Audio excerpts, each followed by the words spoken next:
Outro.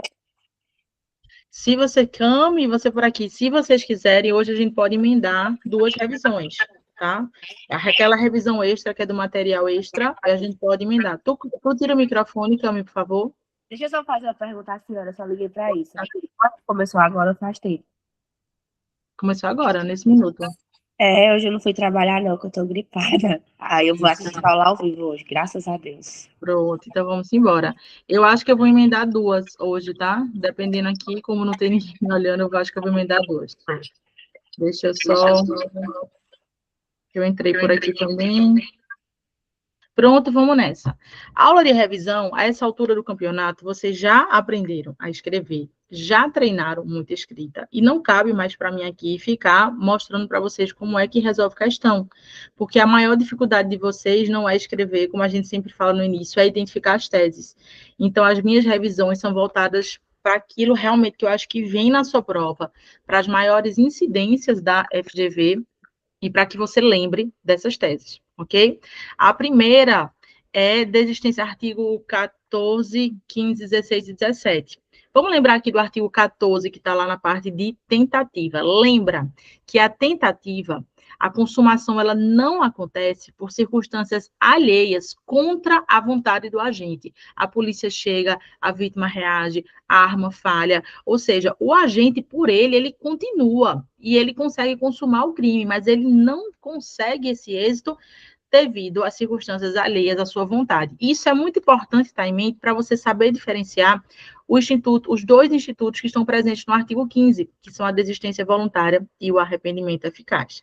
Lembra que ambos no artigo 15, que já deve estar marcado no seu código, no seu VAD, na desistência voluntária, o agente, ele inicia os atos executórios, mas ele não esgota. Ele desiste antes. É aquele exemplo claro de eu ter 5 balas no meu revólver, quero matar Carlos Augusto, dou 2 tiros nele, um pega no braço, outro pega na mão. Eu vou lá, me arrependo, desisto, socorro, levo o Carlos Augusto para o hospital e ele consegue se salvar.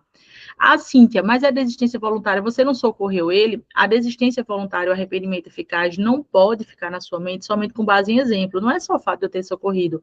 Perceba, eu tinha 5 balas no meu revólver. Se eu quisesse, eu poderia continuar atirando. Então, eu desisti, ainda que eu tenha socorrido, eu desisti, porque no arrependimento eficaz eu esgoto os atos executórios e eu tomo uma atitude contrária para que o crime não seja consumado. Por exemplo, como eu tinha 5 balas no meu revólver, se eu dei os 5 tiros em Carlos Augusto. Perceba, eu fiz tudo o que eu podia fazer para matar ele, tudo que estava ao meu alcance, da forma como eu planejei matá-lo, com tiro de arma de fogo, eu fiz. Nesse caso, eu me arrependo e tomo uma atitude contrária, que normalmente é socorrer essa vítima, levar para o hospital e etc. Então, a maior diferença entre a desistência voluntária e o arrependimento eficaz reside no fato de que na desistência voluntária eu não esgoto os atos executórios. Eu ainda tenho mais munição, eu ainda tenho o que fazer para conseguir consumar. Eu só desisto. Eu desisto voluntariamente. E lembra que o pedido de pelo amor de Deus, a súplica, não tira a voluntariedade. A vítima ficar implorando, um amigo da vítima chegar a implorar, a mãe da vítima, o pai da vítima chegar a implorar, isso não tira a voluntariedade, ok? Estão lembrados desses institutos? Desistência voluntária, aí está no material para você fazer aquela leitura, né? Eu poderia continuar, mas eu não quero, tá? Lembra, não vou responder de jeito nenhum a título de tentativa. Nesse caso, vai excluir a punibilidade do crime tentado. Eu não respondo a título de tentativa. Eu respondo somente pelos atos já praticados. Então, se eu tinha 5 balas no meu revólver, dei 2 tiros em Carlos Augusto, socorri, foi para o hospital, ele não morreu, deu tudo certo, eu não respondo por tentativa de homicídio. Eu vou responder por lesão corporal. Tá bom? Lesão corporal. Do mesmo jeito, o arrependimento eficaz precisa ser voluntário e ele esgota, inicia a execução. Apesar de ter feito tudo ao seu alcance para consumar o fato, ou seja, ele esgotou os atos executórios, ele se arrepende e atua positivamente para impedir o resultado e, obviamente, consegue impedir esse resultado, porque se ele não conseguir, vai ser um crime consumado. Então, vamos lá, no artigo 15 Eu tenho desistência voluntária e arrependimento eficaz, tá? Em nenhuma hipótese, nos institutos do artigo 15, o agente vai responder pela tentativa. Pelo contrário, existe a verdadeira extinção de punibilidade quanto ao crime tentado, ok? Vai responder somente pelos fatos já praticados. Enquanto na desistência voluntária eu não esgoto os meus atos executórios, no arrependimento eficaz eu esgoto os atos executórios. O exemplo que melhor ilustra o arrependimento eficaz é aquele caso de você dar um veneno, querer matar uma pessoa envenenada, você coloca o veneno no copo, a pessoa bebe todo o líquido ali do suco que está envenenado. Veja, você fez tudo o que podia fazer. Colocou o veneno, a pessoa tomou até a última gota. Só que você toma uma atitude contrária para evitar essa consumação. Você dá o antídoto, a pessoa bebe o antídoto e consegue sobreviver. Você responde somente pelos atos já praticados. Alguma dúvida sobre desistência voluntária e arrependimento eficaz? Tudo certo? Posso continuar? Quero revisar o máximo de coisa possível aqui com vocês, tá? De coisas possíveis. Aí eu tenho um arrependimento posterior. No arrependimento posterior, minha gente, aqui eu não tenho o que confundir, porque o crime já aconteceu e eu me arrependi posteriormente, eu me arrependi depois da consumação. O crime já aconteceu, ele já foi consumado. Mas lembra que esse arrependimento posterior, que é uma causa de diminuição de pena, tá certo? Nesse arrependimento posterior, ele não pode ser utilizado em qualquer crime. São nos crimes sem violência ou grave ameaça à pessoa, como, por exemplo, o furto, a receptação, o estelionato, tá bom? Os crimes contra a administração pública, o peculato. Aí a gente repara o dano ou restitui a coisa, mas é a qualquer momento? Não. É antes de virar processo, tá? É até o recebimento da denúncia ou queixa. E assim como no artigo 15, o ato deve ser voluntário. Então, no arrependimento posterior, já tenho um crime consumado. Eu não posso aplicar o arrependimento posterior em crimes que tenham violência ou grave ameaça, e eu também não posso aplicar o arrependimento posterior em qualquer fase e etapa do processo. Tem que ser até o recebimento da denúncia ou queixa. Alguma dúvida aqui? Posso seguir? Deixa eu dar uma olhadinha aqui no chat.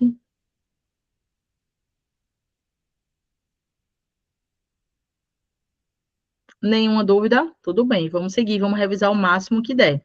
Crime possível que está no artigo 17, veja.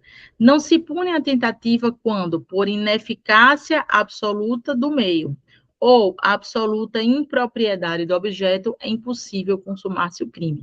Não se pune a tentativa, também é uma hipótese aqui de que você jamais vai dizer que houve um crime tentado. Cíntia, na prova, se for um crime impossível, eu preciso justificar, coloco lá, fundamentação, artigo 17, digo que é um crime impossível, mas eu tenho que dizer que ele é impossível por ineficácia absoluta do meio ou por absoluta impropriedade do objeto? Tem.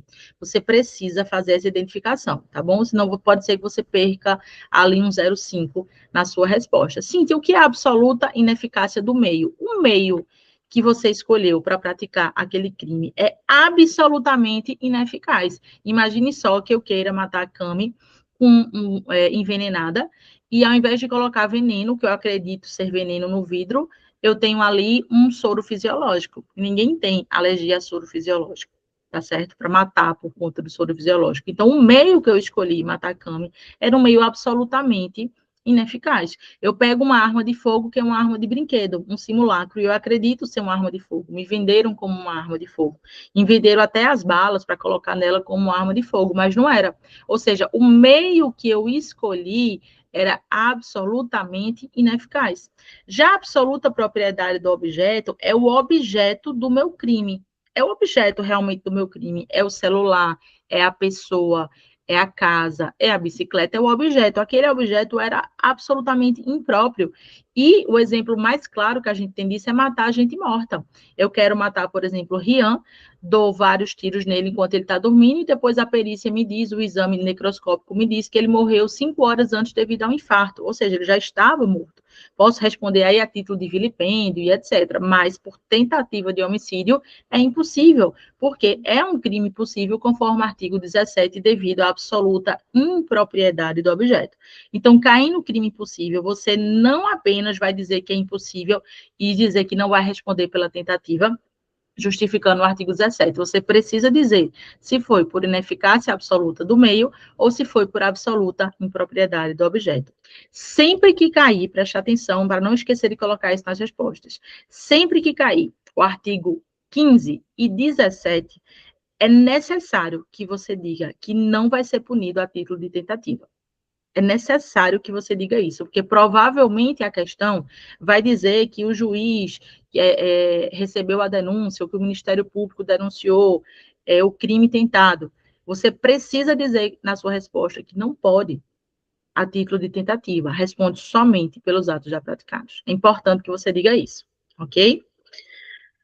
A súmula 145, veja, aborda o crime possível nos seguintes termos ao tratado flagrante, preparado ou provocado, aqui misturando processo penal com direito penal, ok? Flagrante e preparado. Não há crime quando a preparação do flagrante pela polícia torna impossível a sua consumação. Vocês provavelmente viram isso com Ana, mas imagine só que eu seja uma policial e eu tenho a noção de que Michele vive furtando ali na minha rua, na minha comunidade. Michele furta direto. E aí, eu querendo pegar Michele flagrante, estou munida da minha arma de fogo, tudo certo, e começo a andar assim, com meu celular ou com cédulas de dinheiro na frente de Michele, esperando só ela dar o bote, esperando só o vacilo. E aí, quando Michele vem dar o bote, eu puxo meu celular, aponto minha arma e prendo Michele em flagrante. Nesse caso, não cabe o flagrante. É um flagrante preparado, tá certo? É um crime impossível, segundo a súmula 145, tá? Trouxe outro exemplo aqui para vocês: arrombar um caixa de banco com um martelo, matar quem já está morto. Aqui diz respeito ao caput, tá bom? Do artigo 17. Ok, crime impossível? Posso seguir? Vocês estão caladinhos, né? Ok, professor. Vamos lá. Só revisando. Tortura, o que é que eu trouxe aqui para vocês? Tortura. Lembra, a ação penal do crime de tortura vai ser sempre pública incondicionada. Mas o que é que eu trouxe a título de defesa que pode cair na sua prova? Veja, é inconstitucional a imposição legal de regime inicial fechado de forma automática, não só para tortura. Lembra que a gente viu que lei de crimes hediondos, se eu não me engano, está lá no parágrafo 1º, salvo engano, que lá tem dizendo o seguinte, que necessariamente o início do regime de cumprimento de pena vai ser fechado para quem pratica crimes hediondos. Lembra que tortura é um crime equiparado hediondo, tá? Temos os crimes hediondos que estão na lei, sistema tarifado legal, e temos os equiparados hediondos, tortura, tráfico e terrorismo. Então, isso que eu estou te falando sobre a tortura serve também para todos os crimes hediondos e para tráfico e terrorismo. Se vier dizendo na questão, e a gente fez uma questão, inclusive, da própria FGV, que trazia isso, uma questão de segunda fase, ou foi uma parte da peça, se vier dizendo que o juiz condenou e automaticamente impôs o regime inicial fechado, argumentando ali pelo parágrafo 1º da lei de crimes hediondos, é inconstitucional, segundo o STF, tá bom? Lembra muito e alta isso aqui, tortura omissão ou tortura imprópria, devido ao julgamento de Monique, a mãe de Henri Borel. Ela foi condenada, né, por homicídio culposo, por isso teve o direito ao perdão judicial, assim reconheceu a magistrada, e foi condenada também por tortura omissão. Ela teve essa condenação. Só que a tortura omissão, pode entrar.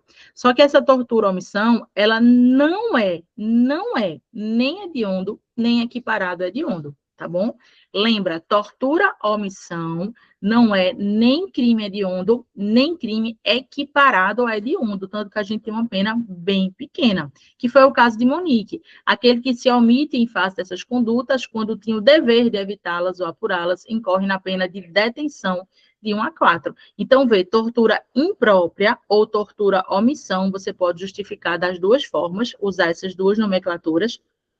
Não é crime hediondo, não é crime equiparado a hediondo. Coloquei aqui exemplo para vocês, tá? E para vocês observarem ali na hora da prova.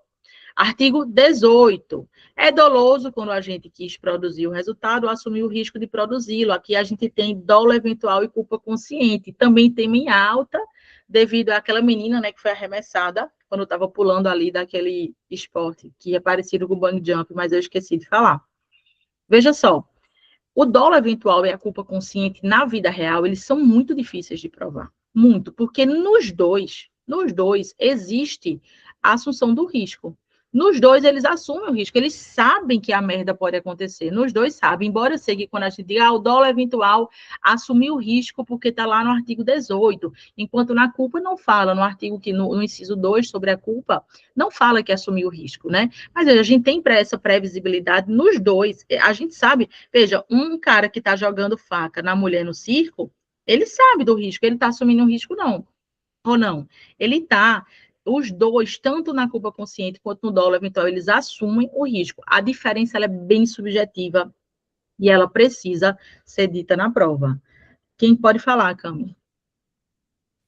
Prof, no caso desse caso atual, vai ser homicídio culposo, não é isso? Culposo, 100%. Veja, se não surgirem fatos novos, o que eu não acredito que surjam, é culposo, 100% negligência. Minha gente, não há possibilidade de dolo direto nem dolo eventual ali. Ninguém vai matar uma pessoa na frente de várias outras, jogando, arremessando, sendo filmado. Isso não existe, não há possibilidade de dolo ali. A não ser, como eu disse, surjam fatos novos. Digamos que esses rapazes conheciam essa moça, e um já teve um relacionamento com ela, e aí soube que ela ia pular, e conversou com um deles, e resolveu jogar, aí é diferente, mas o que eu não acredito, realmente ali foi loucura, foi absoluta negligência, tá certo? E vai ser homicídio culposo, não cabendo a prisão preventiva, até fiz uma postagem sobre isso. Quem aqui queria falar, pode falar? Nossa, já respondeu a pergunta, bom dia. É porque eles estariam presos preventivamente, uma vez que Legal. Crime culposo e em razão da pena prevista, não caberia prisão preventiva. E me parece que tem uma súmula do STJ, ou STF, que a simples argumentação de comoção social não é suficiente para garantir a ordem pública. Por que eles estariam presos? Perfeito. E também, só para complementar o que você disse, que também pode vir na prova, estão dizendo o seguinte, não, mas um deles fugiu do local.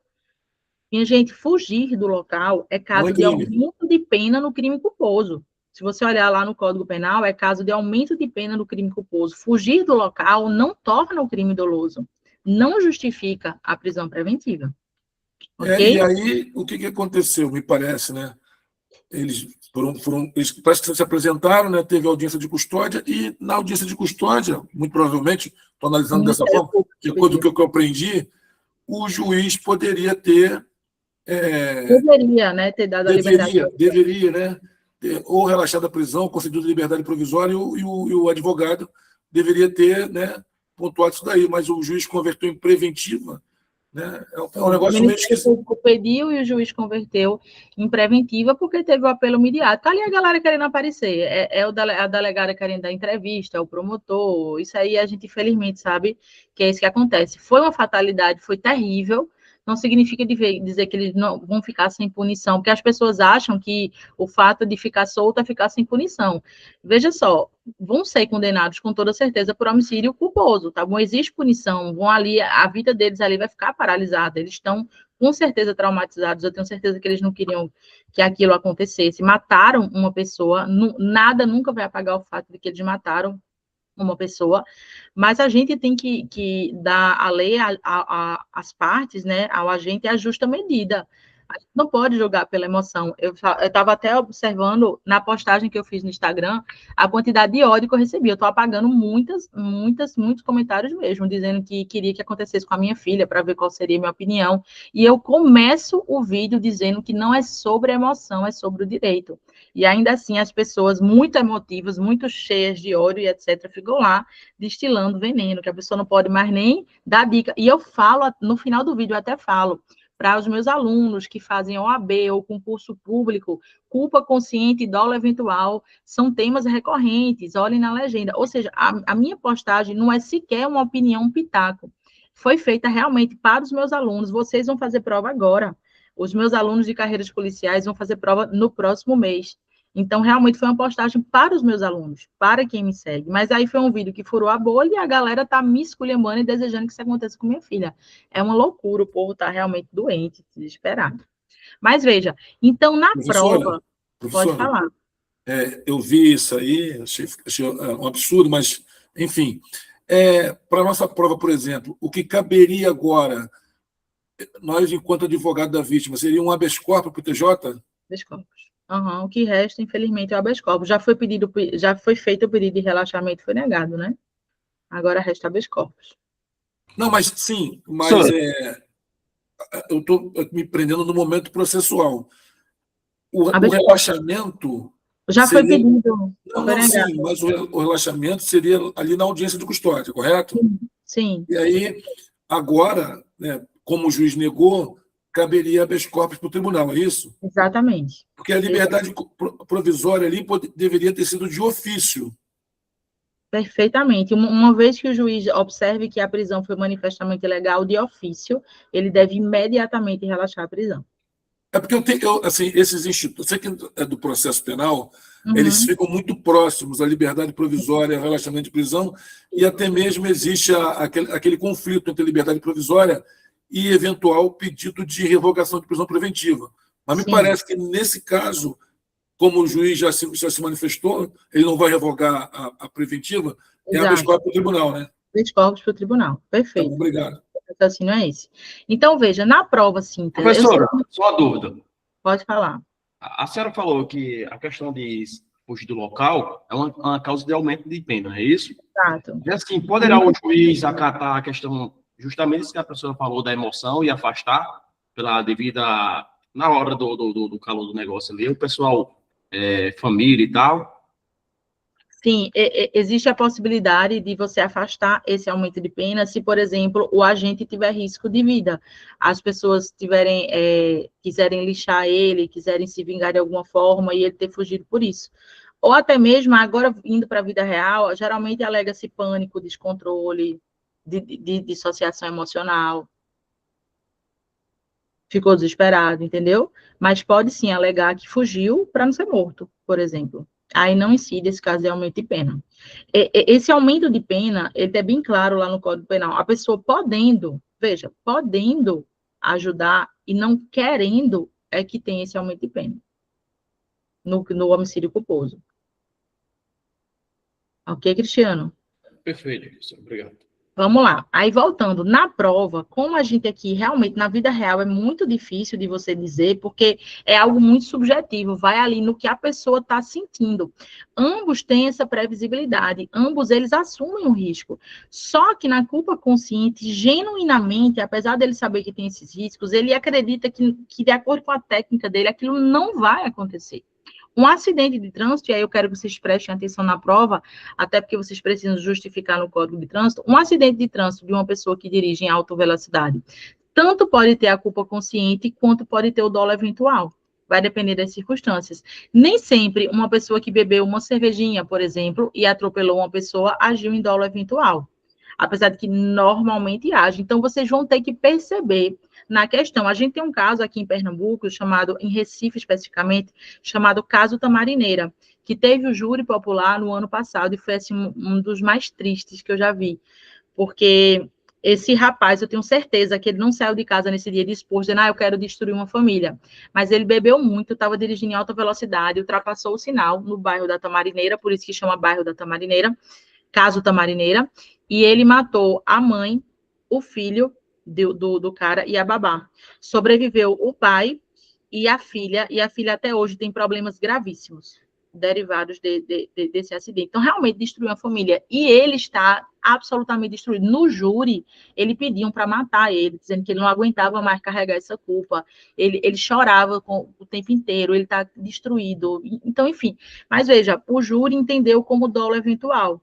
A defesa dele todinha foi em cima da culpa consciente, mas o júri entendeu como dolo eventual. Eu também entendo, nesse caso, como dolo eventual. Mas foi uma tristeza completa, porque ele morreu já por dentro, ele está morto por dentro, a família dele também está morta por dentro. A família, o pai que sobreviveu e a filha também são pessoas assim que realmente um trauma que não vai curar. Mas percebam, a defesa alegou, e a defesa extremamente excelente, a defesa, culpa consciente, mas o júri, o promotor, foi para o dolo eventual, e o júri entendeu como dolo eventual, condenando ele. Então, a prova, ela precisa deixar muito claro para vocês a intenção do agente. Tudo no direito penal, lembra, é albergado pela intenção. A prova precisa deixar muito clara essa intenção. Ela vai lhe dizer se a pessoa naquele momento sabia que podia acontecer uma merda, mas que genuinamente acreditava que conseguiria evitar isso. Se a prova disser isso, vai ser a culpa consciente. Mas se a questão mostrar um desdém, um descaso, um tanto faz da parte do agente, eu sei que pode dar uma merda, mas também se der, beleza, ok? Aí vai ser o dolo eventual. Você vai ter que ter essa sensibilidade na hora de identificar na questão. Pode falar, Dani. Teve uma questão de simulado que falava sobre isso, o acidente de trânsito, do CTP. Aí pediu que o promotor estava pedindo a condenação dele pelo artigo 306, parágrafo 2º, e pelo 303, parágrafo 2º, 306. Aí estava falando qual a tese de direito material. Aí você pediria, tipo, a desclassificação para afastar o 306 e punir só pelo 303, porque o 303 é mais gravoso? É isso? Veja, eu não sei decorar o artigo. Você fala 306, 303, eu não sei nem do que você está falando. Tá certo? Mas... É que ele dirigiu embriagado também. Então, eu iria alegar ali a culpa consciente, iria tirar absolutamente o dolo eventual. Ia pedir a desclassificação para o crime menos grave, obviamente. Certo. Tá certo? Aí, dando continuidade, a gente vai para as excludentes de culpabilidade, tá bom? Lembra, temos o erro de proibição, que a gente estudou ali na teoria do erro, que está no artigo 21, que é o erro sobre a ilicitude do fato. Qual é a diferença? Vamos relembrar aqui, do erro de tipo para o erro de proibição. No erro de proibição, a gente sabe o que está fazendo, ele só não sabe que aquela conduta é criminosa. No erro de tipo essencial, o agente não tem noção do que ele está fazendo, ele realmente não tem noção. Então, no erro de tipo essencial, se ele for inevitável, eu vou excluir dolo e culpa. Se ele for evitável, eu posso punir a título de culpa, mas dolo eu jamais vou ter. O erro de proibição, o agente sabe o que está fazendo, ele não sabe que aquilo é crime. Então, veja, se esse erro ele é inevitável, aí eu vou ter a excludente de culpabilidade. Ele vai ser isento de pena. Mas se ele for evitável, aquela brincadeira que eu digo com vocês, com um simples Google, ele poderia descobrir se aquilo era crime ou não. Por exemplo, uma pessoa que vai pescar, uma pessoa com total discernimento, vai pescar num rio e utiliza explosivos para pesca. É um crime ambiental. Nem todo mundo sabe que é crime ambiental, mas você com total discernimento, acesso à internet, etc., com simples Google você não poderia? Então, veja, é um erro de proibição, mas nesse caso eu não excluo a culpabilidade. Eu vou ter só um caso de diminuição de pena, tá? Então, pode falar, Rian. Professora, na prova a gente tem que deixar isso bem claro, assim, porque... Claro, sempre. A prova sempre vai deixar muito claro para você a intenção do autor, sempre. Tudo no direito penal é intenção. Você sempre vai se perguntar o que é que o agente queria com isso. Qual era a vontade do agente? Sempre, tá, Rian? Certo, professor, obrigado. Aí, vamos lá. Indo para o artigo 22, a gente tem aqui duas possibilidades. A coação moral irresistível e a obediência hierárquica. Lembra que a coação física irresistível, ela exclui o fato típico, ela exclui a tipicidade. Lembra disso, tá? Enquanto a coação moral exclui a culpabilidade. Veja, se o fato é cometido sob coação irresistível, aí aqui você lembra que é a moral, é a coação moral irresistível, ou aí lembra aquele caso do gerente de banco, que o bandido chega e tá com o filho dele no videochamada e diz, olha, faça todas as transferências, não chame a polícia, senão eu mato seu filho. Veja, uma coação moral irresistível. O gerente do banco ainda tinha a opção de dizer, não pode matar meu filho que eu vou proteger o banqueiro. Ele tinha essa opção se ele fosse muito louco. Na coação física não existe opção, não existe escolha, porque sequer existe conduta, tá? Então, eu vou excluir o fato típico, enquanto na moral eu excluo a culpabilidade. E preste atenção na obediência de ordem hierárquica, tá? Porque ela precisa ser uma ordem não manifestamente ilegal. Se for uma ordem manifestamente ilegal, eu não tenho essa excludente. Aí, aquele exemplo que eu dei para você de estar um soldado da Polícia Militar junto com o sargento. Aí, o sargento diz que viu um flagrante, manda o soldado prender, o soldado vai lá e prende, quando, na verdade, não era um flagrante, era um inimigo desse sargento que ele queria causar constrangimento. Perceba, não foi uma ordem manifestamente ilegal. o seu superior hierárquico dizer para você que está vendo uma situação de flagrante e você ir prender, é uma ordem manifestamente legal. Nesse caso, o soldado tem a culpabilidade dele excluída. Ele é isento de pena. Só quem responde é o sargento. Por outro lado, se o sargento diz que está desconfiando que determinadas pessoas estão traficando, manda o soldado fazer um baculejo. A gente chama de baculejo aqui a revista íntima, tá? A revista pessoal, desculpe. Manda fazer o baculejo, que é a revista pessoal, e na hora do baculejo diz, vai, dá chute, dá um soco na barriga e etc. Perceba, é uma ordem, é um abuso de autoridade, entre outros crimes, e é uma ordem manifestamente ilegal. Se o soldado fizer isso, ele não vai estar amparado pela excludente de culpabilidade.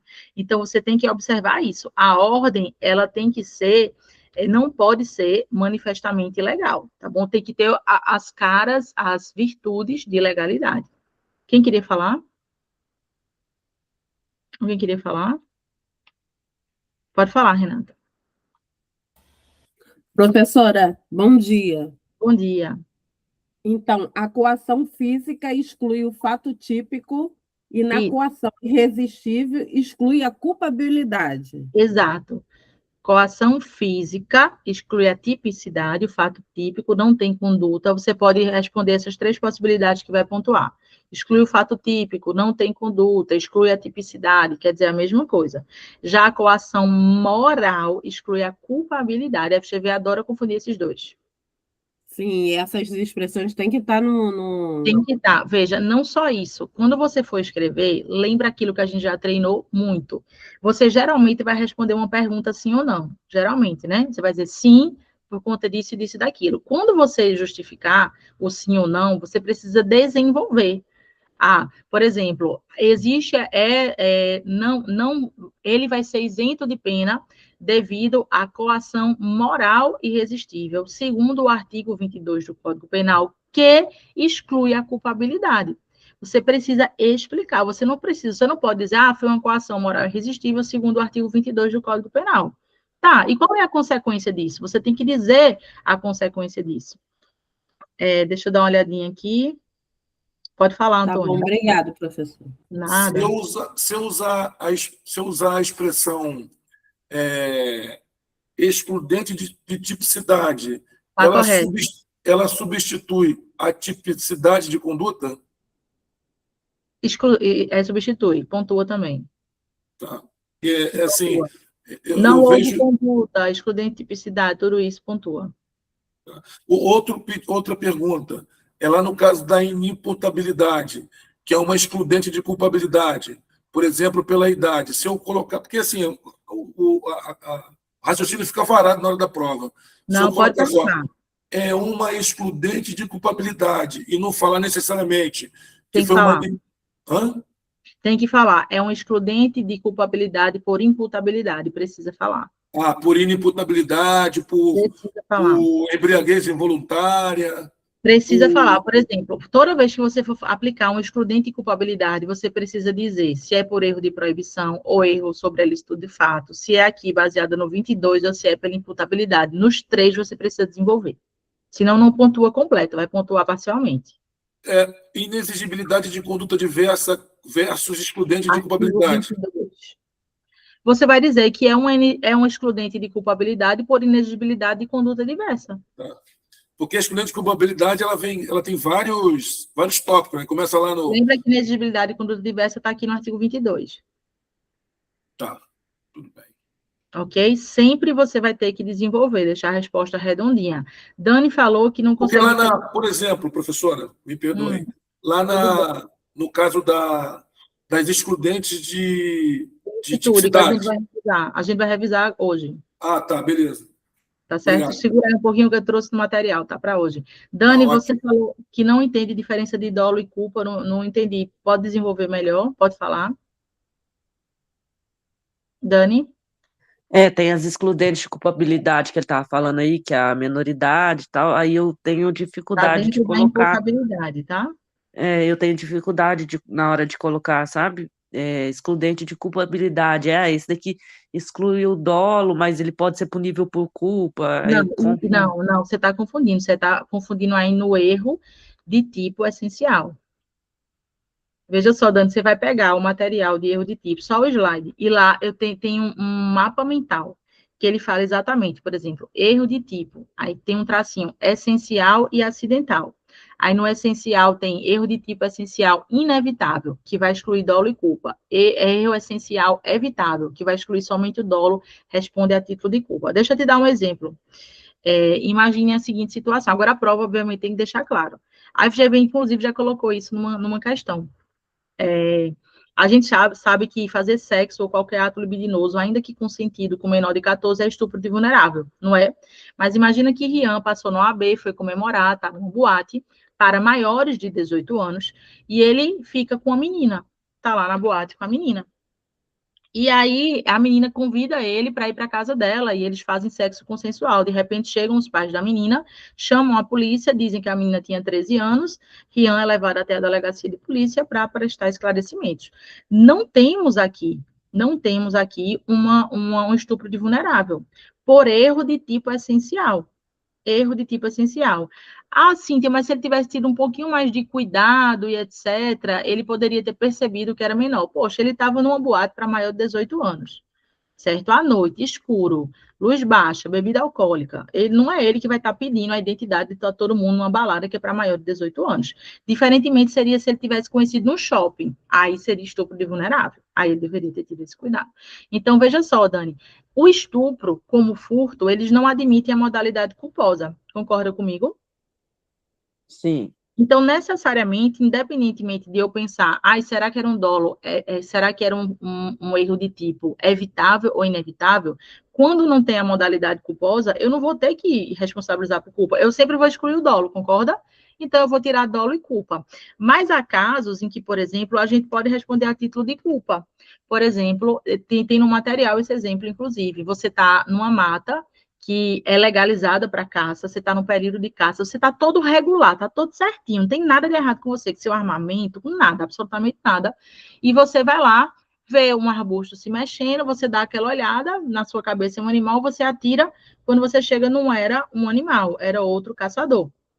Veja, se a prova deixar claro que houve negligência da sua parte, que você poderia ter utilizado uma lupa, se a prova vier fantasiando, dizendo, olha, fulaninho, Dani, estava munida de uma lupa, estava munida de não sei o que lá, de outros equipamentos, que se ela tivesse usado, poderia ter evitado. Então, nesse caso, houve negligência da sua parte. A gente não tem a modalidade do homicídio culposo, você não vai responder a título de dolo. Ok, o dolo não, porque o erro de tipo essencial nunca vai ter dolo.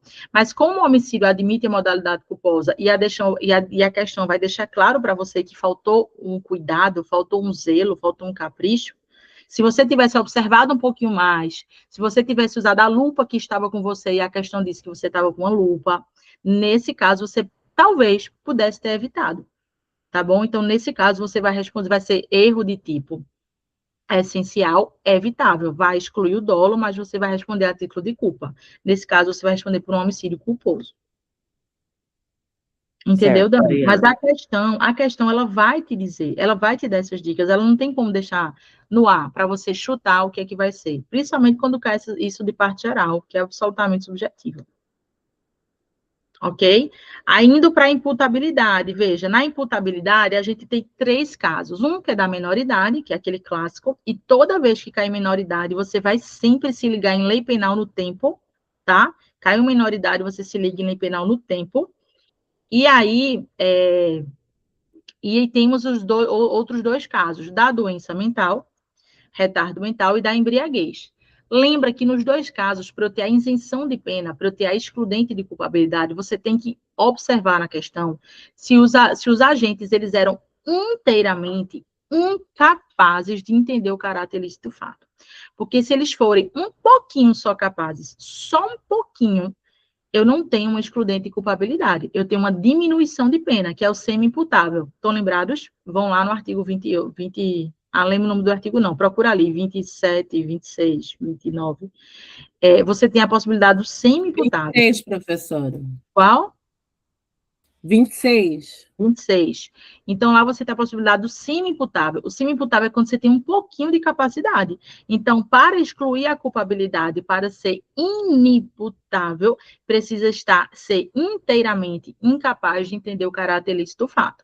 Aí, vamos lá para mais outra observação. Se na sua prova colocar o caso de um esquizofrênico, ou dizendo um caso de uma pessoa com problemas mentais, não é só o fato da pessoa ser esquizofrênica, ser bipolar, ter problemas mentais naquela hora, que necessariamente vai lhe levar para um excludente de culpabilidade.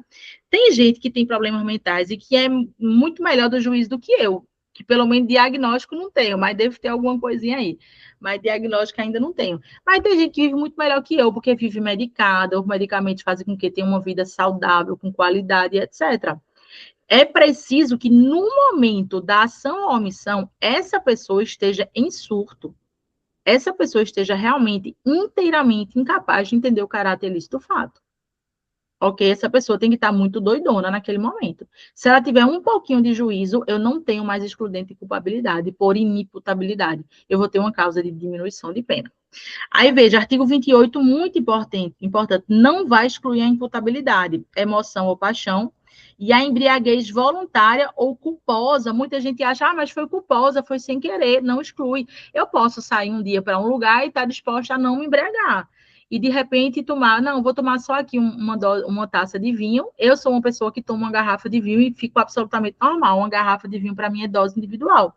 Mas imagina só num dia que eu estou muito cansada. Quando a gente está muito cansada, a bebida bate diferente, né? Estou muito cansada, muito estressada, alguma coisa aconteceu, e eu tomo uma taça de vinho e já fico muito loucona. E cometo um crime, furto uma pessoa, bato numa pessoa, por exemplo, lesiono aquela pessoa, né? Veja, foi embriaguez culposa. Eu não quis me embriagar, mas me embriaguei. Isso não causa exclusão de imputabilidade para mim. O que vai causar exclusão de imputabilidade para mim, consequentemente de culpabilidade, é no caso da embriaguez. Veja, precisa preencher esses requisitos. Além dela ser completa, ela tem que ser completa. Ela tem que ser causada também por caso fortuito ou força maior. Então, se a sua prova vier dizendo somente que foi causada por caso fortuito ou força maior, por si só, não vai excluir a imputabilidade. Porque a pessoa pode ter se embriagado por caso fortuito ou força maior e ter um pouquinho ainda de consciência, não ter ficado completamente embriagada, tá? Então, na prova, você vai observar, a pessoa tem que estar completamente embriagada. E lembra que, quando eu falo da embriaguez, aqui eu estou lidando também com droga, tá? Não é só bebida alcoólica, é droga também, ou a droga patológica, tá? É droga. Então, a pessoa está completamente fora de si, completamente embriagado, completamente drogado. E, devido a caso fortuito, força maior. Ok? Quando coloca um remédio na sua bebida, por exemplo, você fica extremamente fora de si. Mas a questão precisa dizer que você está, no momento da ação ou omissão, você era inteiramente incapaz de entender o caráter ilícito do fato, para você ser um inimputável e, consequentemente, excluir a culpabilidade. Aquelas pessoas que usam droga tipo crack também cai nessa. Veja só, por caso fortuito ou força maior. Ok? Por caso fortuito ou força maior. Não é eu escolhi me drogar, eu escolhi me drogar. Eu estou estressada hoje, ou então eu estou muito desanimada, eu preciso dar uma aula, vou cheirar cocaína. Veja, eu escolhi me drogar para poder dar uma aula, para poder ver se eu tenho energia para. Eita, foi mal o barulho aí, mas é que meu vizinho está fazendo reforma, infelizmente. Mas enfim. Veja, eu escolhi me drogar. Quando eu escolho me drogar, não. Aí a gente tem a situação do patológico, tá bom? Que eu não acredito que venha na sua prova o patológico, porque a gente tem umas jurisprudências muito longas ainda a respeito disso. O patológico é o cracudo mesmo, aquele cara que não tem noção nenhuma. Só que ainda assim, se cair na sua prova, o que vai fazer você identificar ou não é a dica da questão lhe dizendo se no momento da ação ou omissão a pessoa era inteiramente capaz ou não de entender o caráter ilícito do fato. Ok? Se for um cracudo, uma pessoa que é viciada patologicamente, ela entra em doença mental. Ela não vai entrar em embriaguez. Vou falar da pré-ordenada. Entendeu, Rian? Se for uma pessoa patologicamente drogada, ela entra em doença mental, ela não entra em embriaguez. Entendeu? Professora, não foi eu não. Pergunta. Não. Quem perguntou, entendeu? Beleza, não está respondendo, eu vou continuar. Aí, Sim, pastor. Obrigado. entendeu? Aí, deixa eu olhar aqui o chat. O Antônio perguntou, embriaguez pré-ordenada. Embriaguez pré-ordenada não é caso de diminuição de pena, pelo contrário, é caso de aumento de pena. Embriaguez pré-ordenada é aquela pessoa que toma uma para ter coragem de praticar um crime. É uma pessoa que se droga para ter coragem de cometer aquele crime. Então, eu não tenho causa aqui de diminuição de pena. Ok? Professora, Pode falar. você estava falando sobre essas expressões, né? A tipicidade da conduta, ilicitude, excludente de ilicitude, excludente de probabilidade. Ainda vou chegar na ilicitude, ainda vou chegar lá. Isso é muito importante nos espelhos de correção, que sempre tem essas expressões. Na 43, eu não passei por 0,15 porque eu não coloquei a atividade da conduta. Tem que colocar, é isso que eu estou falando para vocês. Não adianta vocês saberem a resposta, tem que explicar tudo, tem que colocar o artigo e tem que desenvolver. Tem que dizer, excluiu a culpabilidade por inexigibilidade de conduta diversa, coação moral irresistível. Tem que destrinchar isso aqui que eu trouxe para vocês e precisa ser mastigado. Por isso que eu trouxe tudo aqui no slide só. Não adianta dizer que exclui a culpabilidade segundo o artigo 21. Se eu não explicar o que é que o erro de proibição significa. Não adianta dizer que exclui a culpabilidade pelo artigo 22, se eu não disser, ou então simplesmente por inexigibilidade de conduta diversa, segundo o artigo 22. Se eu não explicar que essa inexigibilidade de conduta diversa é por coação irresistível ou por obediência hierárquica. Eu preciso destrinchar, assim como a gente vai chegar lá, tá? Nas excludentes de ilicitude. E lembra também das excludentes de tipicidade, sonambulismo, atos reflexos, coação física irresistível. É tudo que faz com que a conduta, você não tenha poder sobre a conduta para excluir a tipicidade. Tá? Então, você precisa desenvolver. E sobre a ilicitude do fato, a gente já viu, né? Mas eu quero aqui que você observe esses dois detalhes. O erro de proibição indireto e o erro de proibição direto. Direto é o próprio artigo 21, é aquilo, né? Ocorre quando a gente desconhece que o fato é crime. Pronto, ele pode ser evitável ou inevitável. O inevitável é que vai excluir a culpabilidade. Mas eu tenho o erro de proibição indireto, que é quando a gente acha que está protegido por algum excludente de ilicitude, por exemplo, mas ele não está. É aquele caso de Luísa Mel, que a gente viu na aula, lembra? O erro de proibição indireto, eu não excluo a culpabilidade, ok? Eu não excluo. Por exemplo, eu invadi um domicílio para salvar um cachorro, porque eu acho que de alguma forma eu estou protegida por algum excludente. Eu não estou, a invasão do domicílio. Eu preciso chamar a polícia, eu preciso chamar a vigilância sanitária, eu preciso chamar alguém responsável. Não eu invadir uma casa. Ok? Esse é o erro de proibição indireta. Aí, inexigibilidade de conduta diversa, já expliquei para vocês. Aqui, o material, especialmente, eu faço ele assim, veja que está tudo explicadinho, inclusive com exemplos, porque eu sei que alguns de vocês preferem não assistir a aula e olhar só o material. Então, eu já facilito, deixando aqui para vocês, tá?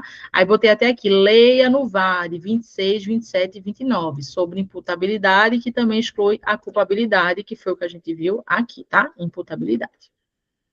Aqui é só material. Agora a gente vai para excludente de ilicitude, artigo 23. Quero fazer uma pergunta para vocês. Eu disse no início da aula que, por mim, eu dou a revisão extra também hoje. Mas, caso vocês queiram, essa revisão extra eu posso dar também no sábado, que fica mais pertinho ainda. Aí vocês que decidem. A gente vai ter a revisão 2, que vai ser na quinta, e a revisão extra. Inicialmente, a revisão extra é para ser dada no sábado. É assim que o SES pede. Mas, se vocês quiserem, eu posso dar hoje, que eu estou com tempo. Agora, de manhã, eu não estou trabalhando. Estou no escritório, eu estou em casa mesmo. Só vou à tarde. Vocês querem? Ou preferem no sábado? Professora, melhor no sábado, porque tem muita gente agora de manhã que está trabalhando, né? Então, pronto. Beleza. Quando a gente finalizar aqui, eu dou a extra no sábado. Eu acho melhor sábado. E que horas, prof? A gente pode marcar sábado, 10 da manhã? Pode ser Tá para bem vocês? fechado, Mas às 10 é a da Ana, gente. Tá, da Ana já tá marcado sábado às 10. Ah, Ana está marcada para Ana as vai 10. dar aula no sábado. Melhor hoje, hein? Melhor hoje, porque sábado já tem aula. Eu prefiro Sábado hoje à também, professora. tarde. Então, vamos direto. Vamos hoje, tá? Hoje E a até gente... que horas, prof? Eu vou precisar sair. Essas aulas não vão subir, eu vou precisar sair 10 horas. Veja só, sábado à tarde, como é que vocês estão? Eu tô livre, Vamos à tarde? por mim fechado. Eu só não tô Pode ser, sábado de mas noite. Sábado à noite tem Matheus e Sábado tem Cauã. aula da professora Ana, hein? mas sábado é de manhã, aula de Ana, aula de manhã. Ou sábado, às 8 da manhã. Não, mas veja, Ana não vai dar aula de manhã no sábado. Eu posso dar às 8 da manhã e posso dar à tarde também. Então, pode ser às 8, que aí já emenda com a aula dela. Pronto, Tá então, doido, 2 aulas seguidas. Tá, É, Vocês estão doidos. veja, eu acho melhor para vocês que à tarde vocês descansam, tarde e noite vocês descansam. Vocês não acham melhor, não? Pode ser. As aulas vão subir para dar para ouvir em outro momento? Porque é No sábado, eu acho impossível. que. Ó, no sábado, com certeza, vai estar no Drive. Agora, eu não me comprometo com plataforma, porque eu não tenho gerência nenhuma sobre ela. Mas O que no acontece Drive, é o seguinte, é que as aulas da professora Ana, elas não por motivos alheios da vontade dela, às vezes mudam, entendeu? Então, assim, nós já estamos aqui com a professora Cíntia, o meu voto é que a senhora continue, porque sábado é muito incerto, ainda mais da da prova. olha, por mim, eu continuo aqui, a gente segue, tá certo? E aí, quem quiser assiste no sábado. A aula não vai ficar gravada? A senhora vai deixar a aula gravada, então eu Vai posso estar assistir mais gravada. tarde. Depois do almoço, mais tarde. Então, pronto. A senhora sobe pro Drive ainda hoje? Ainda hoje. É só o tempo de baixar, porque o Google ele demora para baixar, porque eu dou aula sobre crimes. Aí ele fica analisando o algoritmo se tem alguma. É ligado à finalidade, né? Pode ser Mas à hoje, noite já está no Drive. À noite está no Drive. então pronto. Por mim. Aí a senhora terminou até agora. Não, terminei não. Estou ainda na de agora. Depois é que eu troco o slide e a gente vai para aula extra. Pronto. Ok? Então, por mim, pode deixar a revisão hoje, eu assisto mais tarde. Pronto, vou continuar e quem quiser assiste no sábado ou assiste mais tarde, tá? Excludentes de ilicitude, nós temos 4 aqui. Quando eu digo que exclui a ilicitude, eu estou dizendo que não há crime, tá certo? Toda vez que eu excluo a ilicitude, eu estou dizendo que não há crime. Eu tenho estado de necessidade, legítima defesa, estrito cumprimento do dever legal, exercício regular do direito. Lembra que na legítima defesa é perigo atual ou iminente. No estado de necessidade é só perigo atual. Nos dois, pode ter estado de necessidade de terceiro ou próprio, tanto na legítima defesa quanto no estado de necessidade terceiro ou próprio. Mas na legítima defesa é perigo atual iminente, e quanto o estado de necessidade é só perigo atual. Pode cair na sua prova o seguinte, no estrito cumprimento de dever legal. O que é estrito cumprimento de dever legal? É oficial de justiça que chega com a polícia para uma busca e apreensão, é você policial que fez uma prisão em flagrante, mas cuidado, tem caído nas provas de carreiras policiais para a FGV o seguinte, o policial que atira num bandido, numa troca de tiro, o policial está invadindo uma comunidade, etc., e acaba atirando num bandido. Nesse caso, você não vai alegar estrito cumprimento de dever legal, tá certo? Porque no Brasil, ninguém tem o dever legal de matar ninguém. Você vai alegar legítima defesa. Um policial que está no trabalho e mata um bandido, seja em troca de tiro ou em que quer que seja, ele não está agindo em estrito cumprimento de dever legal. Ele está agindo em legítima defesa. Ok aqui? Aí, continuando aqui, a legítima defesa, que eu escrevi para vocês, né, para vocês olharem no material, que quem usa moderadamente dos meios necessários. Lembra, legítima defesa putativa não exclui a ilicitude. Legítima defesa putativa exclui a culpabilidade, está lá no erro de tipo putativo, discriminante putativa.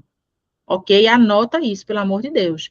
Legítima defesa putativa só tem um nome de legítima defesa, mas ela é imaginária. Não vou excluir a ilicitude. Não vou excluir a ilicitude. Exclui a culpabilidade, ok? Está lá no artigo de erro de tipo permissivo, como a gente estudou na aula de teoria do erro. Erro de tipo permissivo, ou discriminante putativa. Aí, temos a legítima defesa especial. Se cair, pode perguntar. Antônio. Professora, a legítima defesa, né, assim, constante necessidade, estrito cumprimento do dever legal, exercício regular de direito, são excludentes de ilicitude. Mas essa legítima defesa putativa é excludente de culpabilidade, que você falou? Exatamente, porque é um erro de tipo permissivo. Ele só tem um nome, veja, Antônio, é só a nomenclatura que usam como legítima defesa putativa, ela é imaginária. Ela não é uma legítima defesa de fato, ela é imaginária. E por ela não ser uma legítima defesa, ela não exclui a ilicitude. Então, Ela é tem que ter... imaginária. Então, tem que ter... Desculpa, professor, continua, perdão. Aí você justifica no artigo de erro de tipo permissivo. Olhem aí, por favor, no VAD de vocês, qual é o artigo de erro de tipo permissivo. Está na discriminante putativa, erro de tipo permissivo. Você vai justificar nesse artigo. O artigo 20 e parágrafo 1º, isento de pena. Aí tem lá dizendo, é isento de pena, não começa assim? Quem, por erro, plenamente, essa é só discriminante putativa. Porque eu vou ter que acrescentar aqui no meu anotador aqui, além do erro de proibição inevitável, o erro de tipo para excludente de culpabilidade? Exatamente. Erro de tipo permissível. É por isso que eu não dei lá junto com as excludentes, preferi falar sobre ele agora. Porque, veja, tem um nome de legítima defesa, mas perceba que ele começa dizendo é isento de pena. Ele não começa dizendo assim? É isento de pena. Exatamente. Por erro plenamente justificável pelas circunstâncias, supõe situação de fato que... Essa é a discriminante putativa, só que eu não associava ela a erro da excludente de culpabilidade, simplesmente excludente de tipicidade. Pois agora você já sabe, tá? Eu excluo a culpabilidade. Tem uma briga na doutrina imensa, uns dizendo que exclui a tipicidade e outros dizendo que é a culpabilidade. Mas a FGV, nas provas objetivas dela para concurso de carreira policial, ela já adotou que exclui a culpabilidade. A CESP também já adotou que exclui a culpabilidade. Uhum. Mas existe, sim, essa briga real na doutrina. Se você perguntar o que eu acho é bem polêmico. Mas veja, você, para mim, exclui a tipicidade quando não tem conduta. E aí tem conduta, entendeu? Eu acho que também exclui a culpabilidade. Tem conduta. Aí você está em erro, mas você teve a conduta. Entendeu? Erro ditivo putativo é uma excludente de culpabilidade. Cara, que loucura. Tá bom. Ok? Veja, eu não sei se não for da OAB, a FGV, numa prova discursiva, vai querer entrar nesse mérito, afinal, vocês são futuros advogados e vocês estudam muito por doutrina também, né? Nas provas, eu trago isso para vocês, porque nas provas de carreiras policiais da FGV, o entendimento é pacífico, que eles entendem como excludente de culpabilidade, apesar de ter uma parte pequena da doutrina que fala que é de tipicidade. Mas tanto a CESP como a FGV, que são as principais bancas do Brasil, entendem a legítima defesa putativa como excludente de culpabilidade. Porra. É. Bom. Ok? Então, vamos lá. Aí vem, a legítima defesa especial é uma legítima defesa de outrem. Ok? Mas, se o Código Penal traz um parágrafo único, desculpe, exclusivamente sobre legítima defesa especial, significa que a FGV quer que você fale que é uma legítima defesa especial e não simplesmente que você diga que é uma legítima defesa de outrem. Minha dica é, se cair ele fala, é um tipo de é uma legítima defesa especial, que é um tipo de legítima defesa de outrem, porque ela é muito específica. Aqui está falando somente do refém, do policial e do refém. Vê, considera-se também legítima defesa o agente de segurança pública que repele injusta agressão ou risco de agressão à vítima mantida refém. É só esse caso. É o sniperzinho que vai aqui, ó, pum, cancela esse CPF. Legítima defesa especial.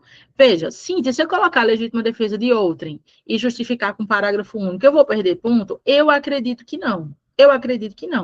Mas se você já sabe que a doutrina coloca o nome de legítima defesa especial, não custa, a essa altura do campeonato, você não colocar. Tá certo? Então, veja, bem específica no caso aqui da vítima mantida em refém. Estado de necessidade, aquele caso, claro, do Titanic, né, Rose e Jack, e lembra, a pessoa não pode ter provocado por sua vontade, e nem podia evitar. Eu trouxe para vocês, quando a gente viu aula sobre isso, aquele caso de estarem duas pessoas, vou usar aqui, Renata e João Carlos, eles estavam num barco, brigaram ali, discutiram sobre futebol, ambos não sabiam nadar, e João Carlos, na hora da raiva, tocou fogo no barco, o barco começou a pegar fogo, só tinha um colete. E aí ele pegou o colete, José Carlos pegou o colete e ainda tentou salvar a Renata, porque foi na hora da raiva, foi algo que ele não pensou, ele não queria causar nada, até porque nem ele sabia nadar. Mas aí Renata acabou morrendo. Nesse caso, eu não tenho estado de necessidade, porque João Carlos, ele provocou, e ele não podia ter provocado. Ainda que ele não quisesse, ainda que ele tentasse salvar a Renata, ele provocou. Então, eu não tenho estado de necessidade. Eu tenho um homicídio. Ok?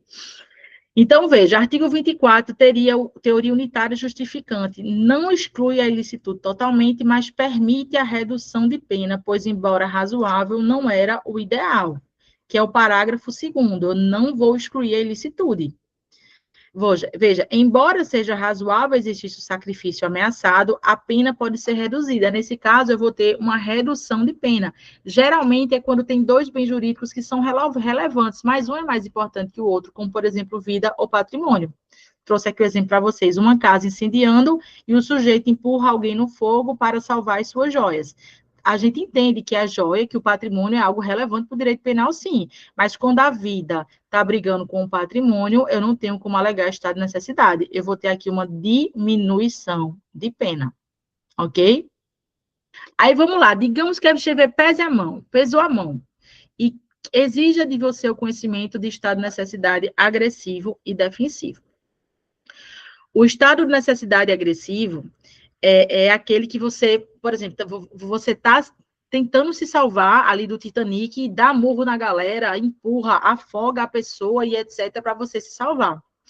O defensivo, por outro lado, é um perigo que você não causou necessariamente. Minha gente, só um segundo aqui. Porque quando a babá da minha filha manda mensagem, eu sempre vejo, só um segundo, e ela não costuma mandar mensagem na hora de aula.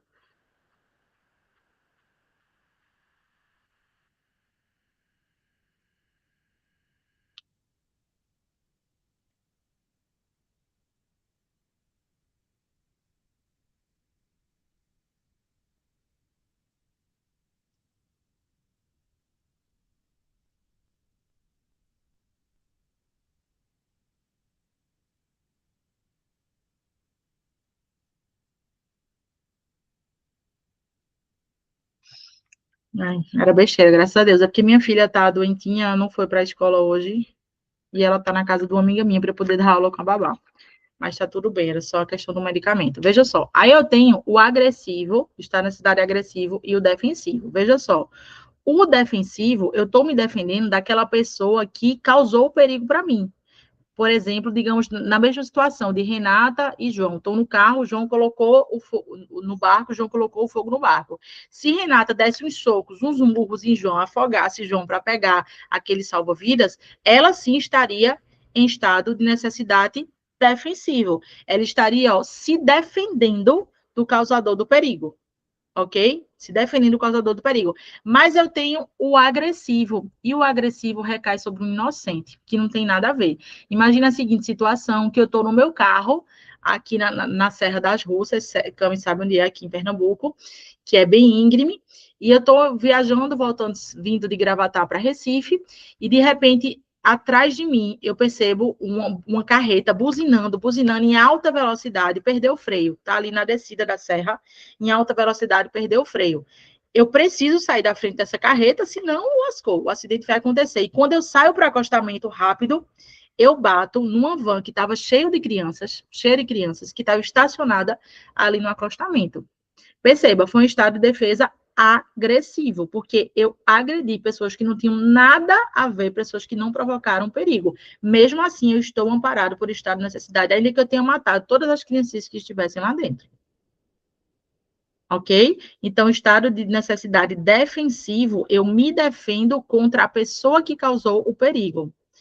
E o estado de necessidade agressivo é contra a pessoa que não causou o perigo. Só um segundo aqui, minha gente. Meu Deus do céu. Eu estou em aula. Depois eu retorno. Estou em aula.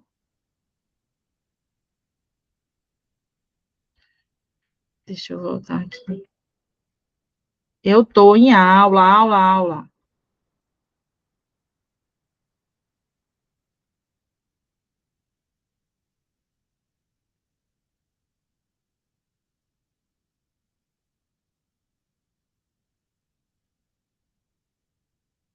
Voltei, me desculpem. Já avisei 1000 vezes que eu estou em aula, ela fica me ligando, mas enfim. Vamos lá. Aí aqui eu trouxe para vocês o estado de necessidade, legítima defesa, para vocês ali diferenciarem. E terminamos aqui. Vou tirar esse slide e vou para o slide da aula extra, tá certo? Da revisão extra. Professora, perde ponto se caso não especificar? Como é? Perderá ponto se caso não especificar? Eu especificaria. Eu não tenho segurança para lhe dizer se perde ou não, eu especificaria. Por isso que eu estou dizendo a vocês. Ok? Deixa eu colocar. Quem é que levantou a mão aqui? Renata, pode falar, Renata, enquanto eu procuro aqui o outro slide. Ô, professora, então, no estado de necessidade agressivo, ainda exclui a ilicitude? Exclui. Nos dois, defensivo e agressivo. Nos dois, exclui. Tá. E Tá bom. voltando lá no 17, no crime impossível. No crime Ok. impossível é tipicidade material. Isso. E essas palavras têm que estar no espelho, né? Uhum. Tá bom, professora. Obrigada. Nada, deixa eu abrir aqui a aula, revisão extra.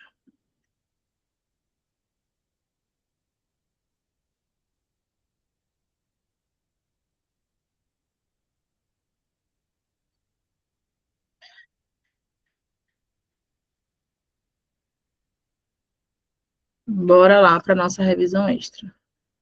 Se vocês quiserem ainda, eu dou a revisão total hoje, tá? Se quiser, já deixo tudo. Eu quero. Vocês querem?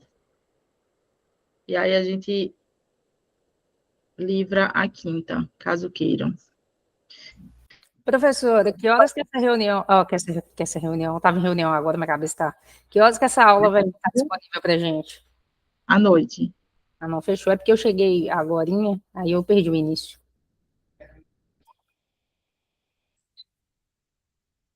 Tá dizendo que eu não posso compartilhar minha tela? Por que não?